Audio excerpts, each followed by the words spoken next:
From LPM, Louisville Public Media. Hey, it's Laura Ellis from Louisville Public Media.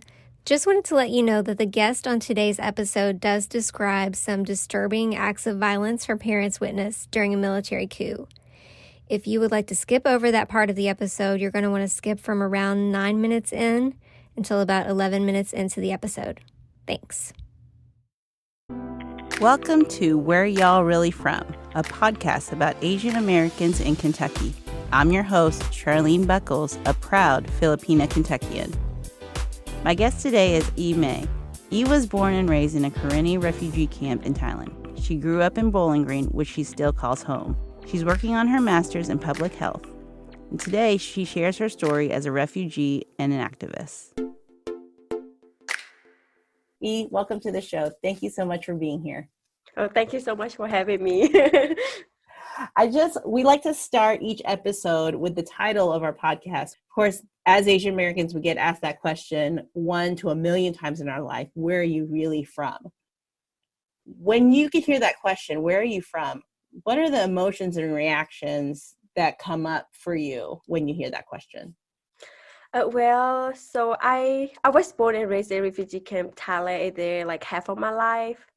I came to the United States when I was 12 in 2009, and so now I'm 23, so which is basically like the half of my life. So I grew up in Bowling Green, and I don't really know like how to answer that question. Sometimes it depends on the people that I interact with. Sometimes I say I'm from Bowling Green, Kentucky. Sometimes Thailand. Yeah, I give out a lot of answers. I mean, a lot of our guests have said that, it just really depends on the person and depends on how I'm feeling that day. And, when we talk about that question, I do think, and I'll tell you, I was very hesitant to name the podcast that because I still have very mixed emotions when I get asked that question because it's so othering. They're saying, you're not really from here. You're not from Bowling Green. You don't look like you're from Bowling Green. So where are you really from? And so it's still very raw for me. I don't know if it is for you too. Yeah, it's the same here. It's kind of hard. Like I do have an accent, but I don't have the southern accent. And whenever I told people that I'm from Bowling Green, I grew up in Bowling Green, they're always surprised and shocked. They think that I live up in the northeast or in the west coast, but I never been to the west coast, so I don't know.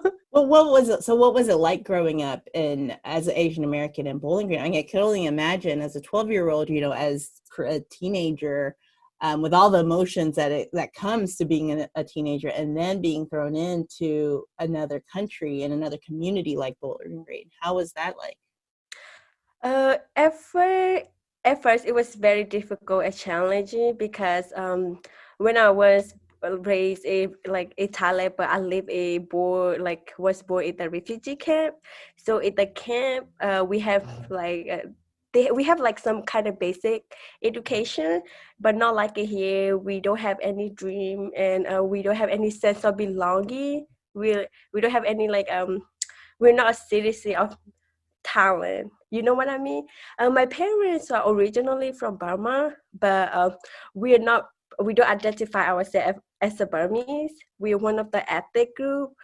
We have our own culture, own language, everything. So we used to have our own country until 1948. I'm not sure the exact year, but it's like after World War II.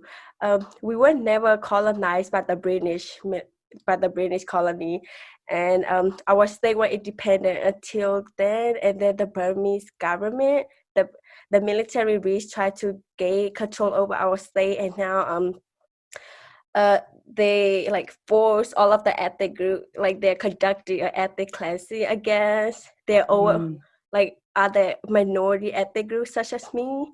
Such as my people. That's how my parents escaped to Thailand in 1996. And I was born in 1998 in the refugee camp. I grew up without knowing anything. Outside the world, I have no clue. So when we first to be able to come to US, there is an agency that come and help us, give us the paperwork to apply and to go to another country, like to give us a better life. Like I didn't know my dad applied for United States because we have the option to choose like Finland, Australia, New Zealand, England, I think, Canada, and US. So my dad chose US. He didn't tell us anything though, so we were clueless about that. And we never like ride a car, like in our life, like never in our life. So for us to get to the airport in Thailand, we had to ride like a bus or like a car, and then all of my family threw up, have like we couldn't eat. Oh no! Oh no! With the bathroom, we don't know how to flush the toilet. Mm-hmm. We don't know how to open the light switch on off. And so one time, while my mom and I went to the bathroom, so there is a stall so that you can see like there are gaps between the stall. So we don't know how to open the door, and we didn't know how to flush the toilet, and we just crawled under the stall. Oh. Oh gosh. Yeah, that must be an absolute culture shock. I mean, yeah, very culture shock. And while we were on the plane, we couldn't eat for 2 or 3, like couldn't eat. Even like the flight attendant encouraged us to eat, we just throw up the whole time. oh. And everybody is different from us, so we were scared, like very scared. And we see a lot of traffic, like the car coming out. And then we were so afraid, we just stuck together like a glue, like all of my family. And when people come to talk to us, we didn't know anything. So, but lucky that the agent gave us like a badge here that says, "I don't speak English. Please take me to this part of the airport, the gate." That's how we made our way to Nashville Airport. Oh wow! Oh wow! Oh So wow! I grew up like very primitive life, I would say, but not too primitive life. I do have access to like a basic education, and with our water, like while living in the refugee camp, we go to the river, and then we have like a bucket or like a bottle, like the big bottle of water. Go there and get like fast our water. And with food, we don't have enough food. Like we eat rice, of course, Mm-hmm. but we don't have a lot of meat. So most of the time, we just gonna go to the jungle to get like to harvest some mushroom or like all of the veggie and fruit.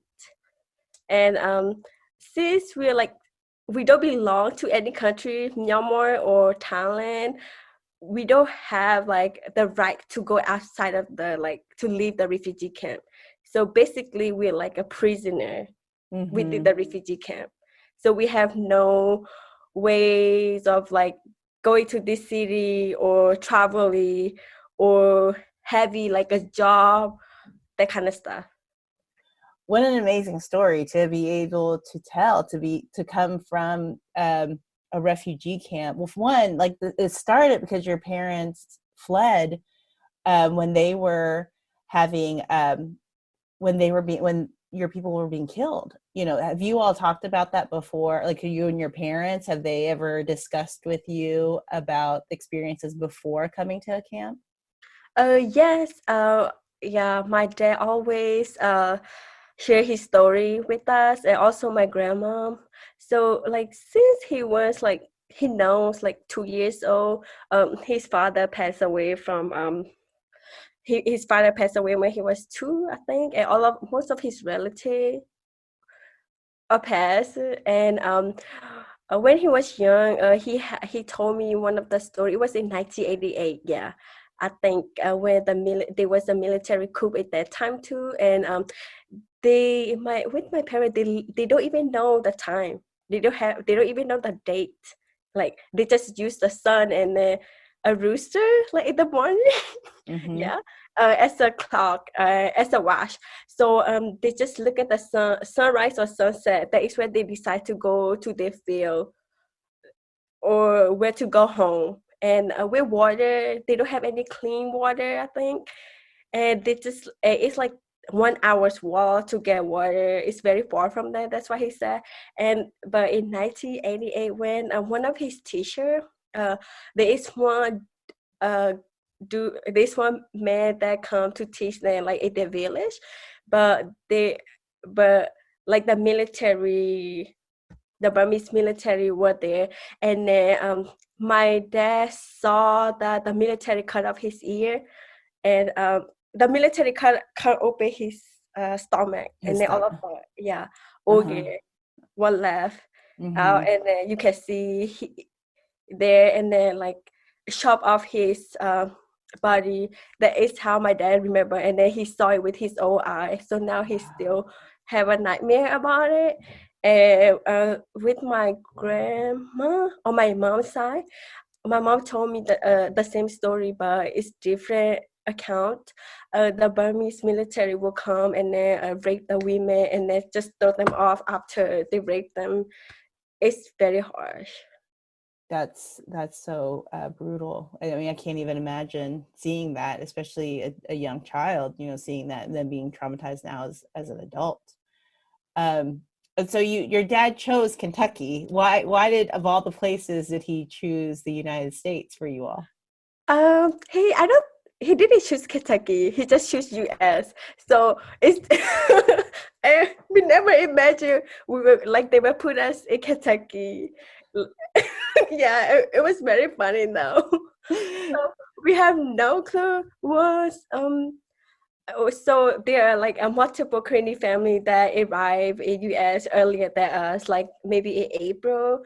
That is when everybody started to leave the refugee camp and then go to another country. So we have like people that live in Kentucky, and I don't know, like there was a rumor that Kentucky is not good place to live in. Like there's nobody, it's very hard. Like you cannot get a job in here. That's what we heard, and then we were hoping we did like not to be in Kentucky, but then we get here. But we love it. We love Kentucky. We love Bowling Green, especially Bowling Green here. Like we call it home. Like in Kentucky, like I mean, in Bowling Green, it's very rural area where we first get here. So there were not a lot of traffic. And we live in apartment, so they like there's some like in the backyard there are fields, so they make like they grow their own food, so they find it very comfort. So. Like a garden, yeah, that gardening, yeah. When was it? You know, I find that so interesting, but and that you all came to Kentucky and you had this different impression. You first had an impression of Kentucky, and then you came here and you're like, oh, I really love it here. When was the moment that you felt like you were truly a Kentuckian, when you felt that like I'm proud to be Kentuckian? Oh, it's just the community here. We had like so at first, like we were so scared. We were afraid that there will be anybody that gonna support us or help us, like to go through this, to navigate through this, like culture, in terms of culture or education, healthcare, just anything. Because like I said, my parents, like they never had the chance to go to school. They're like they don't know how to read or don't know how to write. So like my parents mostly depend on me or my sibling for all of the government document, like anything, just like anything from going to appointment to open a bank, just anything. And so but we like the people from our church, it's called Greenwood Park Church of Christ. There are like a lot of people there that support us, and then they were like just how do you call it, like help us where we need them. And whenever, for example, when we first got here, we have no car, and then they would come to our house and help us and take us to our appointment, and took us to to grocery store, and like to apply for the like school or apply for anything.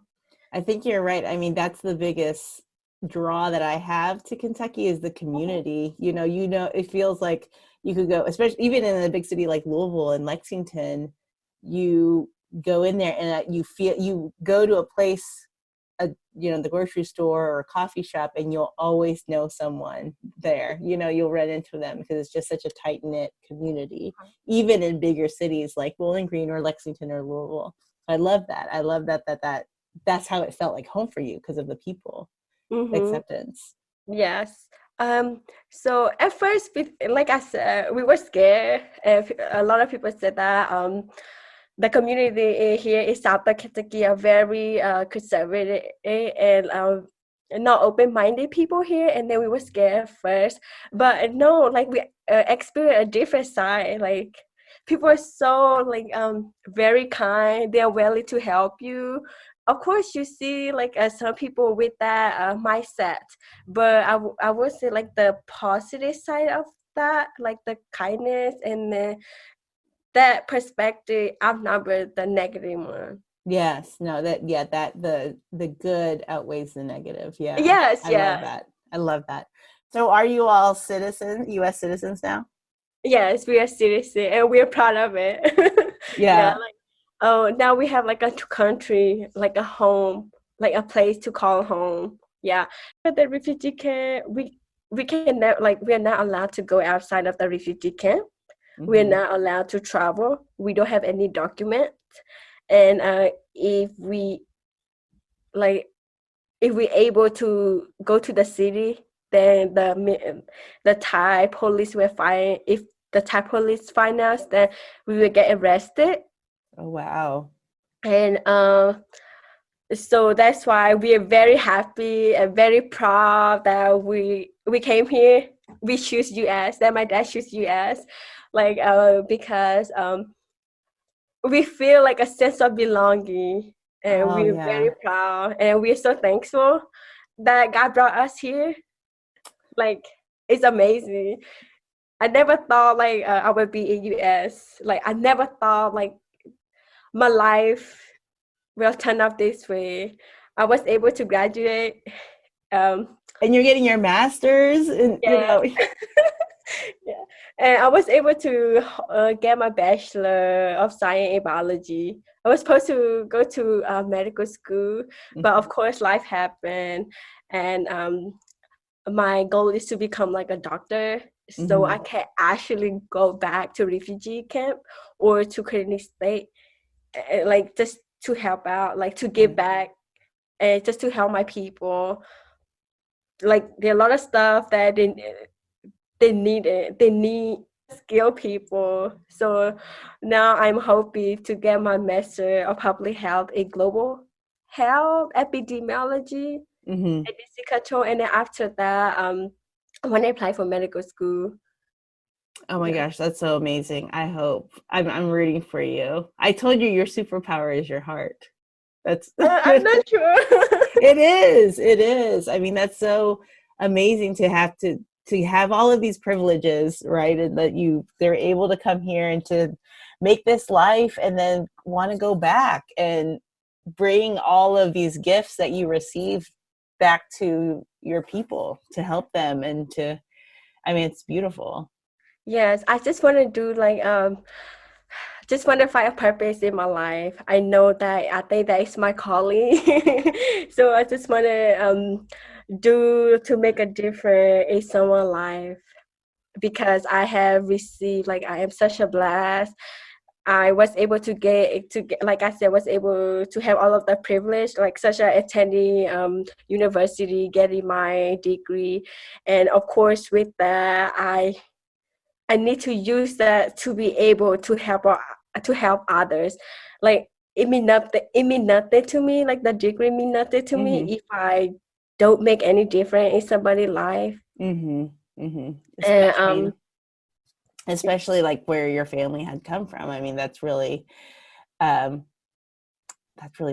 I think a lot of us immigrants are the same way. A first generation, formerly undocumented immigrant, similar to our mutual friend, and you always want to give back because you've gotten so much, and you were able to have all these opportunities that so many people were not able to, and so you feel this sense of not obligation, but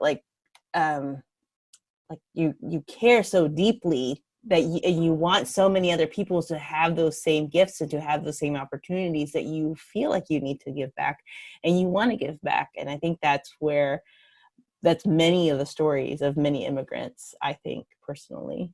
Yeah, I think so too. Like I'm hoping like at least I can make a difference. At least like one person life. I don't want to be useless. I am like God sent me here. I have a purpose. Like you know what I mean? Yeah. So No, I love it. I just I love my people too, and then I have like I love my people, and then I don't want my culture or any other to be erased. Right. And then I want to teach the younger generation too. Yeah. And now my sister is the same way too, but she's in nursing school now. Yeah. This is Where Y'all Really From, a podcast from LPM, Louisville Public Media.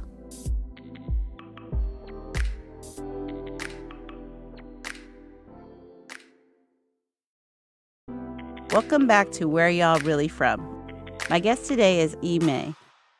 So you were telling me about the community that you found in Bowling Green, particularly in your church. Can you tell me about the Karenni community in Bowling Green? Because I've heard, from often a lot of people, they say, oh, there's a really big Burmese refugee community there, but that's not the case. That you all are not Burmese. You don't identify as Burmese, but there is a very large Karenni refugee population in Bowling Green. Can you tell me about that community a little bit? Yes, I would love to. So with like Karenni people. People think that we are Burmese, wherever they say they're like Burmese refugee there.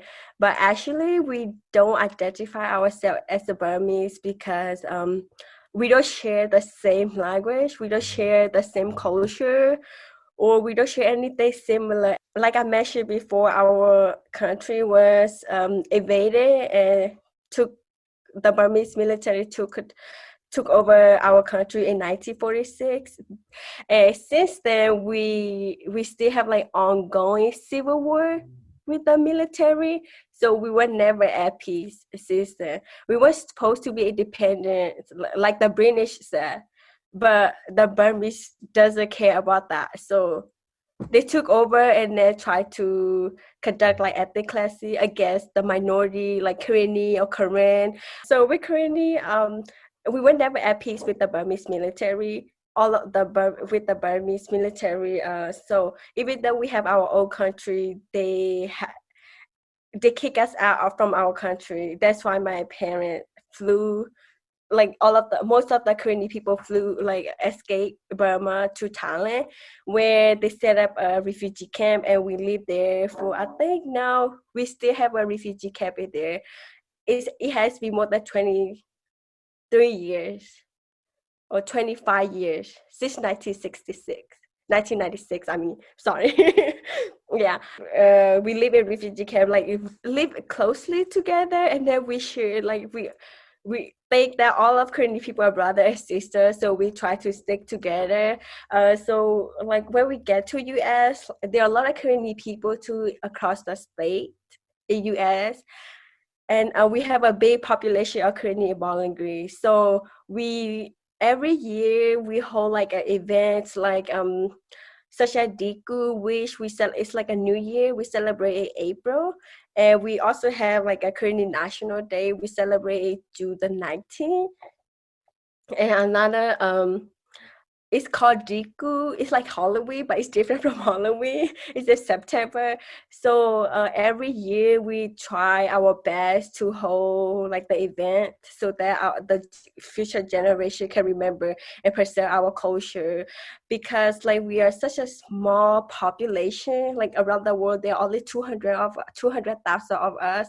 And the Burmese military tried to erase our people, tried to erase our culture, our history, erase us from the history. That's why we try our best, like try to hold all of the event here.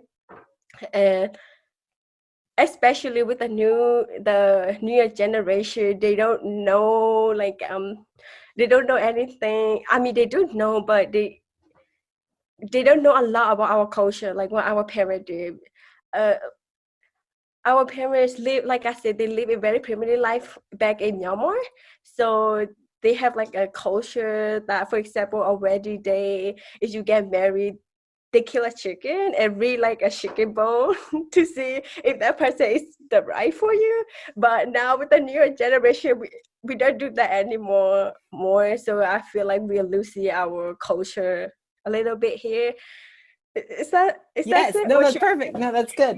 I definitely, and I love that you all are doing these celebrations to really honor and hold on to that community and to hold on to your culture, because that's very rare. I mean, even as a Filipino, in Louisville, I'm still trying to find that Louisville Filipino culture and community, because we don't have those events and we don't have the cookouts and things like that. And so I just love that you have such a strong community of fellow Karenni refugees in Bowling Green, which is wonderful. I heard that you tried organizing the Karenni refugees in Bowling Green. Is that right? I have not organized, but I do am involved in like a community of Bollywood. So now that I think everybody heard about the military coup in Myanmar now. So one of the states is called Gaya State, which mostly like all of the, I think 80% of Korean people live in there. That's our homeland. That's my mom, my parents' root, where they came from, and that is where their sister are from. Also from my grandmom's side, and from my grandparents too. So we have a relative still live in Karenni state in Myanmar. Now, with the military coup going on, they have be a war going on in there against their old citizen and the ethnic group in there. So I think now there are about like 100,000 IDP, which stand for eternally displaced person. So with the people IDP, now they're hiding in the jungle. They have no water, no nothing.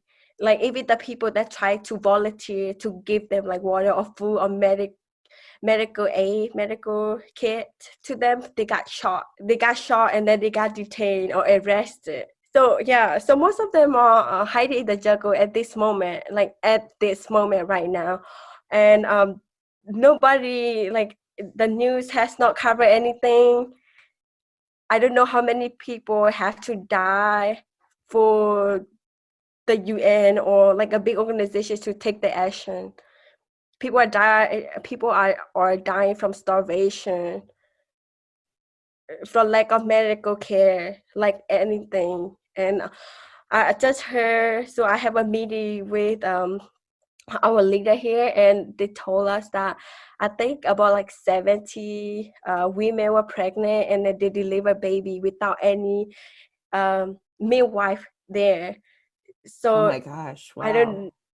don't know what to say. And I also heard like from the people, like the IDP person, that they will be, even though they try to cook in the jungle, right? So they don't have, like, they're afraid to cook because they're afraid that the military will detect them through the smoke.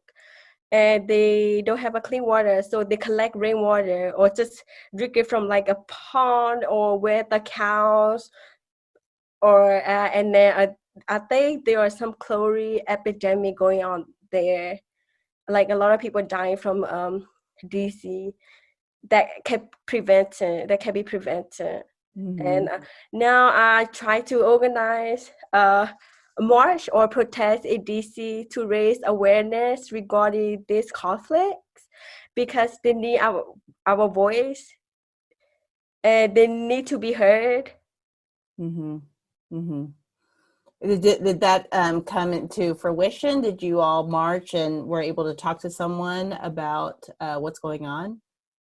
I have not been able to get in touch with anybody. I'm hoping to find somebody to help me, like, to make this happen ASAP as soon as possible, because I would like this march to be around like in July or August, to happen Mm-hmm. between July and August.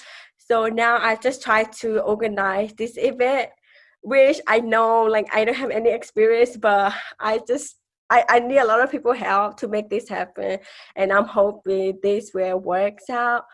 Like I really love my people. I love my culture. I am not ashamed of where I came from. At first, when I first came to US, I was afraid. I was ashamed of my culture. I always ask myself like, why did I become refugee?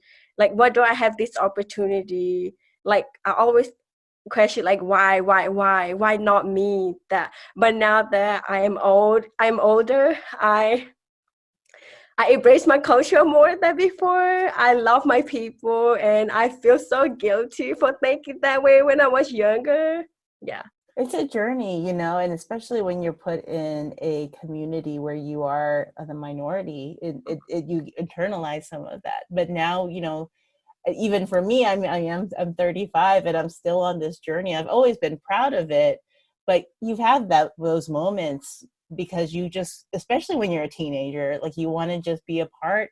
You just want to be like everyone else. You don't want to, you just want to be part of everyone else. But then you slowly embrace all the things that make you special. And, for you, your culture, for me being Filipino, and all these different things that make you. And so, I mean, it's part of our journey. But I think that's beautiful that that's what you want for your people and for your culture, and being able to have this voice here now in Kentucky. I think that's just absolutely beautiful. What are your hopes for the Karenni community in Bowling Green? I am hoping like we come together like as united, like stronger than before. I mean, we are always together here, but there's some time that we feel like, oh, we don't want to be part of this anymore. Like it's too much for us to handle this or to hold this event or try to help the people back home.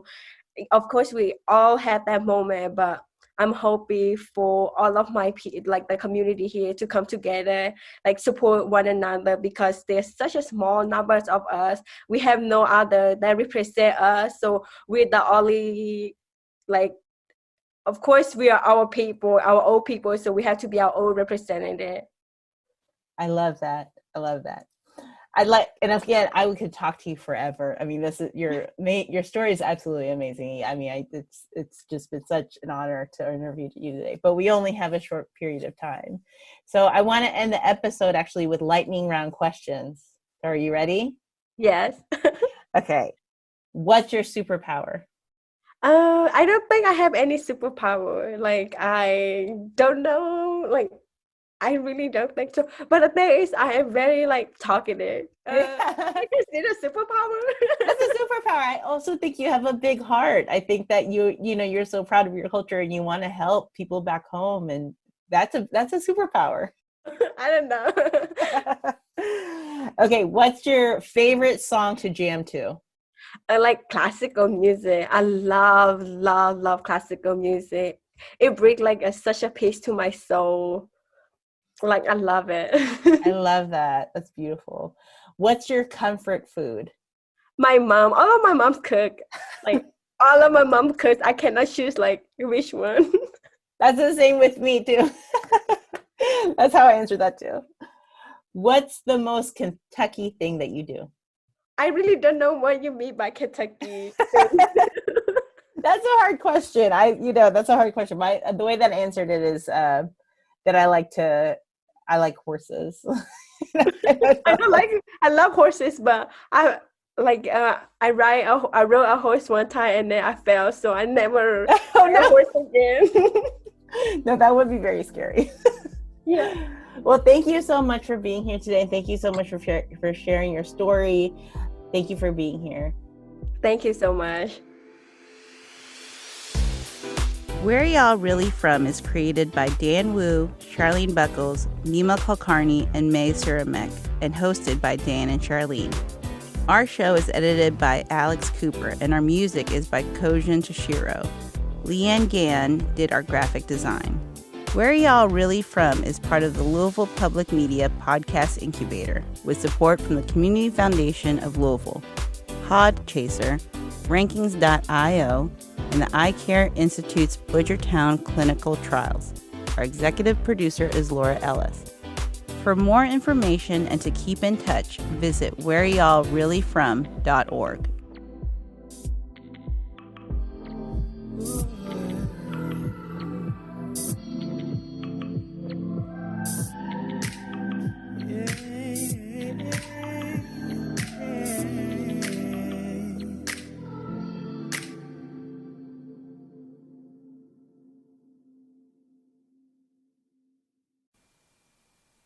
Support for the Louisville Public Media podcast incubator comes from the Community Foundation of Louisville, helping donors in our community establish charitable funds to meet philanthropic goals, creating opportunities to give more through scholarship, charitable checking, and donor-advised funds, and helping donors create a charitable legacy through their estate plan. More at cflouisville.org.